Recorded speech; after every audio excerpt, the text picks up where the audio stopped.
Assalamualaikum warahmatullahi wabarakatuh. Perkenalkan, nama saya Kaira dengan NIM 4202510015 dari kelas ASP 2C. Nah, di sini saya akan menjelaskan tentang pemahaman saya mengenai ekonomi makro. Soal yang pertama, jelaskan konsep ekonomi makro. Ekonomi makro merupakan cabang ilmu ekonomi yang mempelajari kegiatan perekonomian secara keseluruhan atau agregat. Ekonomi makro membahas berbagai masalah ekonomi dalam lingkup luas seperti pendapatan nasional, inflasi, pengangguran, pertumbuhan ekonomi, serta kebijakan pemerintah dalam mengatur perekonomian.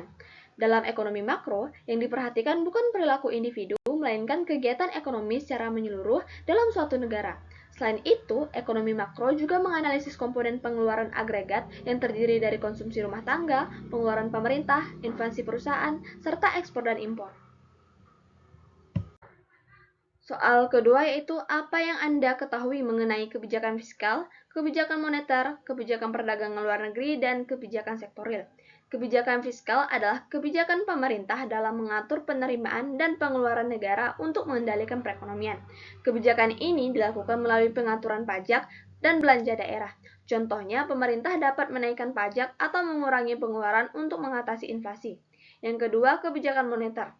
Kebijakan moneter adalah kebijakan yang dilakukan oleh bank sentral untuk mengatur jumlah uang beredar dan tingkat suku bunga agar tercapai kestabilan ekonomi. Kebijakan moneter bertujuan menjaga stabilitas harga, meningkatkan pertumbuhan ekonomi, dan membuka kesempatan kerja. Kebijakan perdagangan luar negeri. Nah, kebijakan perdagangan luar negeri adalah kebijakan pemerintah yang berkaitan dengan kegiatan ekspor dan impor suatu negara. Tujuannya untuk melindungi industri dalam negeri, menjaga keseimbangan neraca pembayaran, meningkatkan kesempatan kerja, dan menjaga pertumbuhan ekonomi. Yang terakhir, kebijakan sektorial. Kebijakan sektorial merupakan kebijakan yang berhubungan dengan kegiatan produksi barang dan jasa dalam perekonomian. Kebijakan ini bertujuan meningkatkan produksi nasional melalui dukungan investasi, pembangunan infrastruktur, dan kemudahan perizinan dan regulasi yang mendukung dunia usaha. Jelaskan upaya pemerintah dalam yang pertama meningkatkan pendapatan nasional. Pemerintah dapat meningkatkan pendapatan nasional melalui pembangunan ekonomi, meningkatkan investasi, memperluas kegiatan produksi, serta mendorong ekspor. Selain itu, pemerintah juga dapat membuat kebijakan ekonomi yang efektif agar kegiatan ekonomi masyarakat meningkat. Yang kedua, membuka kesempatan lapangan pekerjaan. Pemerintah dapat membuka lapangan kerja dengan mendorong investasi, mendukung pembangunan industri, dan memberikan pelatihan keterampilan kepada masyarakat. Dengan bertambahnya investasi dan usaha baru, maka kebutuhan tenaga kerja juga akan meningkat. Yang ketiga, meningkatkan kapasitas produksi secara nasional. Upaya yang dilakukan pemerintah yaitu memperbaiki iklim investasi, menyediakan infrastruktur yang memadai, meningkatkan kualitas sumber daya manusia, serta memberikan dukungan kepada sektor industri dan pertanian agar produksi meningkat. Yang keempat, mengendalikan inflasi.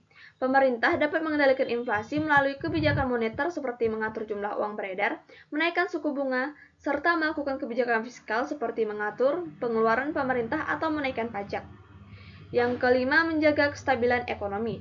Pemerintah menjaga kestabilan ekonomi dengan memperbaiki fungsi pasar, menjaga kestabilan harga, mengendalikan inflasi, serta meningkatkan pertumbuhan ekonomi agar kondisi ekonomi tetap stabil dan kondusif bagi masyarakat maupun investor. Yang keenam, menyeimbangkan neraca pembayaran ekonomi. Pemerintah dapat meningkatkan ekspor, mengurangi impor, dan menjaga cadangan devisa serta meningkatkan daya saing produk dalam negeri agar neraca pembayaran tetap seimbang. Jelaskan manfaat Anda mempelajari ekonomi makro.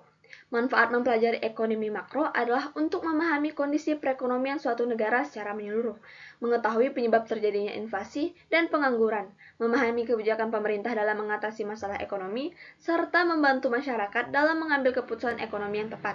Selain itu, ekonomi makro juga bermanfaat untuk memahami pertumbuhan ekonomi dan kestabilan ekonomi nasional.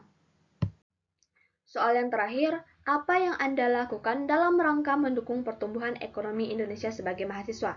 Sebagai mahasiswa, saya dapat mendukung pertumbuhan ekonomi Indonesia dengan belajar sungguh-sungguh agar memiliki keterampilan dan pengetahuan yang bermanfaat di dunia kerja. Saya juga dapat mendukung UMKM dan menggunakan produk lokal agar usaha dalam negeri semakin berkembang. Selain itu, saya bisa memanfaatkan teknologi dan media sosial untuk hal positif, seperti membantu promosi usaha atau belajar berwirausaha kecil-kecilan. Dengan meningkatkan kualitas diri dan aktivitas, mahasiswa seperti saya dapat menjadi sumber daya manusia yang membantu pembangunan ekonomi Indonesia di masa depan. Baiklah, berakhir sudah penjelasan dari saya. Kurang lebihnya saya mohon maaf. Saya ucapkan terima kasih. Wassalamualaikum warahmatullahi wabarakatuh.